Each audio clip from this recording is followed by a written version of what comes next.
கர்த்தரும் ரட்சகருமாகிய இயேசு கிறிஸ்து நாமத்தினாலே என் டைம் லேவரஸ் ஊழியத்தின் சார்பாக உங்களை ஒவ்வொருவரையும் வாழ்த்துகிறேன். கர்த்தர் தாமே உங்களை ஒவ்வொருவரையும் அதிகமாய் ஆசீர்வதிப்பாராக. வசனம் சொல்லுது, ஏழைக்கு இறங்குகிறவன் கர்த்தருக்கு கடன் கொடுக்கிறான் அப்படி சொல்லிட்டு நிப்பாட்டல, அவன் கொடுத்ததை அவர் திரும்ப கொடுப்பார் அப்படின்னு சொல்லுது. அப்போ நீங்க ஆண்டவருக்கு கடன் கொடுக்கறது அப்படின்னா எப்படி அப்படின்னா, ஏழைக்கு நீங்க செஞ்சீங்கன்னா போதும். இல்லாதவர்களுக்கு, ஏழைகளுக்கு, கஷ்டப்படுறவங்களுக்கு நீங்க ஏதாவது ஒண்ணு ஹெல்ப் பண்றீங்க அப்படின்னா இது கடவுளுக்கே செஞ்சதான். அப்போ வாங்கிட்டு அப்படியே விட்டுற மாட்டாங்க. மனுஷங்க விட்டுருவாங்க. மனுஷங்களுக்கு நீங்க செய்யறீங்க, வாங்கிட்டு அப்படியே விட்டுறாங்க. ஆனா கடவுளுக்கு செய்யும் பொழுது அவர் வாங்கிட்டு அப்படியே விட்டுற மாட்டாரு.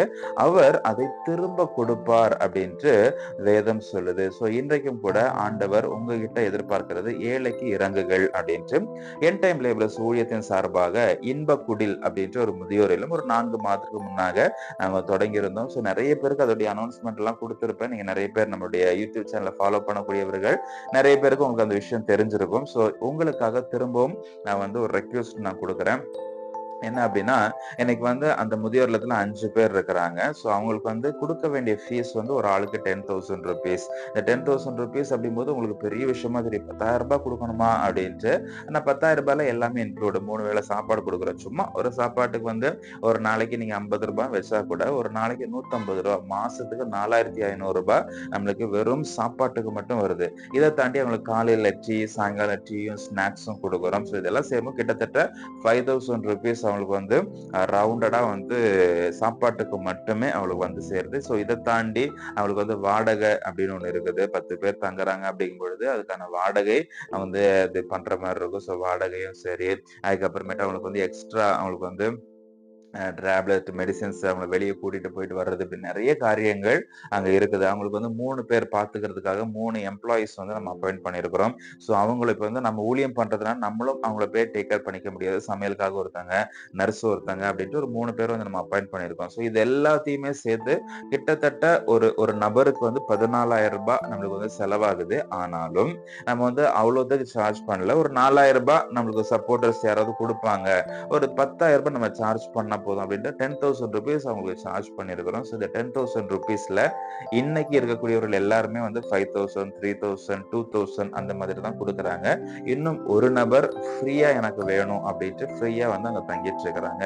ஸோ நான் சொல்ல விரும்புகிற காரியம் என்ன அப்படின்னா, நீங்க இப்படிப்பட்டவர்களை நீங்க சப்போர்ட் பண்ணணும். இப்ப அவங்க 5,000 ரூபாய் கொடுக்குறாங்க, மிச்சம் 5,000 ரூபாய் நம்ம அவங்களுக்கு பேர் பண்ற மாதிரி இருக்குது. ஸோ எங்களுடைய ஊழியங்களை நல்லா அறிஞ்சவங்களுக்கு தெரியும், நம்மளுடைய ஊழியம் அவ்வளவு பெரிய ஊழியங்கள் கிடையாது. இன்னும் இப்பதான் நம்ம ஸ்டெப் வச்சிருக்கிறோம். இப்பதான் நம்மளுடைய அடுத்தடுத்த ஸ்டெப் இனிதான் போகணும். நம்ம இவ்வளவு பெரிய பேர்டன் எடுத்து வைக்கிறதுக்கான முடியாது. ஆனாலும் ஆண்டவர் மேல கூட விசுவாசத்துல இதை ஸ்டார்ட் பண்ணிட்டோம். ஆண்டவர் அநேகரை கொண்டு உதவுவதற்கு வல்லமுள்ளவராய் இருக்கிறார். உங்களுக்கு நான் இன்ஃபர்மேஷனை தெரியப்படுத்துறேன். ஒரு நபருக்கான ஒரு ஒரு ஒரு ஒரு சாப்பாட்டு செலவு அப்படின்றது ஒரு நபருக்கு ஒரு நாளைக்கு 150 ருபீஸ் அங்க ஆகுது ஒரு நபருக்கு. சோ நீங்க ஒரு நபரை நீங்க கையில எடுத்துக்கலாம். ஒரு நபருக்கு நான் 150 ருபீஸ் நான் கொடுக்குறேன். அப்ப 30 டேஸ்க்கு அப்படி 4,500 ருபீஸ் ஆகுது. இதை நீங்க பொறுப்படுத்துக்கலாம். இல்ல எனக்கு 4,500 கொஞ்சம் அதிகமா இருக்குது, மாசம் ஃபுல்லா கொடுக்க முடியும், ஒரு 10 டேஸ்க்கு நான் எடுத்துக்கிறேன் அப்படின்ட்டு ஒரு நபருக்கான 10 டேஸ் பட்ஜெட் பேக்கேஜ் நீங்க எடுத்துக்கலாம். அப்படி இல்லை அப்படிங்கிற பட்சத்துல நீங்க 14,000 ரூபாய் ஒரு நபருக்கு செலவாகுது. இந்த 14,000 நம்ம 30 டேஸ்க்கு நம்ம டிவைட் பண்றோம் அப்படிங்கும்போது கிட்டத்தட்ட 450ல இருந்து 500 ருபீஸ் கிட்ட ஒரு நாளைக்கு 450ல இருந்து 500 ருபீஸ் கிட்ட ஆகுது. ஸோ இதை நீங்க அவங்களுக்காக நீங்க பேலன்ஸ் பண்ணலாம். So what ever it may be உங்களுக்கான பட்ஜெட் நான் சொல்லியிருக்கிறேன். ஸோ இதுல நீங்க என்ன பண்ண முடியும்? நம்ம 1,000 ரூபாய் கொடுக்கக்கூடிய 14 பேர் ஒரு நபருக்கு தேவை. இப்போ மிச்சம் இருக்கக்கூடிய 4 பேரும் ஏதோ அவங்களால முடிஞ்சதை செய்யறாங்க. பட் ஒரு நபர் இலவசமா இருக்கிறாங்க. அவங்களுக்கான ஒரு தேவையை நீங்க சந்திக்கலாம். ஒரு 3 பேர் மட்டும் அவங்க முன் வந்திருக்கிறாங்க. நாங்க இவங்களுக்கு நாங்க சப்போர்ட் பண்றோம் அப்படின்ட்டு 3 பேர். இன்னும் நம்மளுக்கு கிட்டத்தட்ட 11 பேர் நம்மளுக்கு தேவை. சோ நீங்களும் அவர்களை ஒரு தத்து பிள்ளையை நம்ம எப்படி தத்தெடுக்கிறோமோ அதே மாதிரி ஒரு பேரண்ட் நீங்க தத்தெடுத்துக்கலாம். மாதம் உங்களால் இயன்றதை நீங்க கொடுக்கறதுக்கு முன் வரலாம். சோ கர்த்தர் அதற்கேற்ற விதமா என்ன சொன்ன மாதிரி இந்த ஏழைக்கு கொடுக்கிற போது ஆண்டவர் அதற்கேற்ற பிரதிபலனை உங்களுடைய வாழ்க்கையிலும் தந்து உங்களை ஆசீர்வதிப்பதற்கு வல்லமை உள்ளவராய் இருக்கிறார். அதனால இந்த ஊழியத்தை தாங்குங்கள். ஊழியத்தை மூலமா செய்யக்கூடிய இந்த ஒரு காரியத்தை நீங்க தாங்கும் பொழுது ஆண்டவர் இதற்கேற்ற விதமாய் உங்களுடைய குடும்பத்தையும் உங்களுடைய வருமானத்தையும் ஆசீர்வதிப்பதற்கு வல்லமுள்ளவராய் இருக்கிறார். சோ இந்த கான்டாக்ட் நம்பரை நீங்க கான்டாக்ட் பண்ணி உங்களால என்ன முடியும், இந்த ஊழியத்திற்காக என்ன செய்ய முடியும், என்ன கான்ட்ரிபியூட் பண்ண முடியும் அப்படின்றத நீங்க சொன்னீங்க அப்படின்னா அதுக்கேற்ற விதமா நாங்களும் உங்களுக்கு கைட் பண்றோம். சோ மாசம் உங்களால் இயன்றதை இப்படிப்பட்டவர்கள் கொடுத்து இவர்களையும் தாங்குங்கள். கர்த்தர் தாமே உங்களை அதிகமாய் ஆசீர்வதிப்பாராக. ரட்சிக்கப்பட்டேன் என்று சொல்லுகிறவர்களுடைய அலங்காரம் தங்களை தாண்டி குறைவோடு இல்லாமையிலே தவித்து இயலாமையிலே புகுத்தப்பட்டிருக்கிற பிறர் மேல் உண்டாகிற கரிசனையில் வெளிப்பட வேண்டுமே. கிரியை இல்லாத விசுவாசம் செத்ததாயிருக்கிறதே.